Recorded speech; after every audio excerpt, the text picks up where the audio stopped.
আজ আমাদের first day. আমরা খুবই এক্সাইটেড। কি করলাম? হ্যালো এভরিওয়ান, আমি Amit. Welcome back to Bongs in Cleveland. এটা আমাদের এয়ারবিএনবি। আগের ব্লগে বলেছিলাম আমাদের পৌঁছতে প্রায় বিকেল 4টা বেজে গেছিলো, তাই এই দিন প্ল্যান একটু হালকা রেখেছিলাম। প্রথমে বলি এয়ারবিএনবির ব্যাপারে।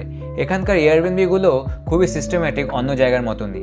যেমন চেক ইনের অপশানস দেয়, তুমি নিজেই চেক ইন করতে পারবে, বা যারা এয়ারবিএনবি মেনটেন করে তারা পার্সোনালি এসেও তোমাকে চেক ইনে হেল্প করবে। যদি চেক ইন নিজেই করবে ডিসাইড করো, তাহলে ওরা পাসকোড এনাবেল কি বক্সে এয়ারবিএনবির চাবি রেখে দেবে, আর কি বক্সের পাসকোড তোমাকে পার্সোনালি মেসেজ করে দেবে। আমরা পার্সোনালি হোস্টের অপশন নিয়েছিলাম, যেখানে হোস্ট এসে আমাদেরকে সেটেল করে দিয়ে গেল। আমাদের এয়ারবিএনবিতে প্রাইভেট পুল ছিল, আর যা গরম, তাই কোনো টাইম ওয়েস্ট না করে আমরা তিনজনেই ঝাঁপিয়ে পড়লাম পুলে।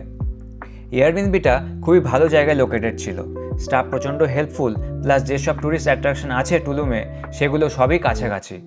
5 নাইটসের প্রাইস আমাদের পড়েছিল $712, মানে ওই 13,600 মেক্সিকান পেসোতে, আর ইন্ডিয়ান রুপিসে 60,000 টাকার মতন।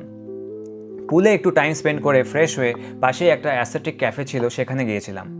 আর একটা কথা বলে রাখি, টুলুমে এমন অনেক ক্যাফে আছে ছোট ছোট, বাট এটাই আমাদের রিসার্চ অনুযায়ী নিয়ারেস্ট অ্যান্ড বেস্ট ছিল। ক্যাফেগুলোর মধ্যে ভাইবস আছে বলতে হবে। দেখো ইন্টেরিয়রটা কত ভালোভাবে করা, প্লাস সিটিং এরিয়াটা কত সুন্দর সাজানো ইনডোর প্লান্টস দিয়ে।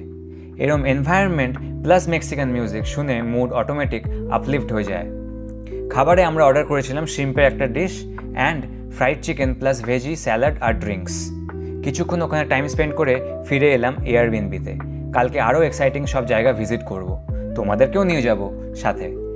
ওকে, আজকের ব্লগ এই পর্যন্তই। পরের ব্লগে আবার দেখা হবে। Take care guys, by.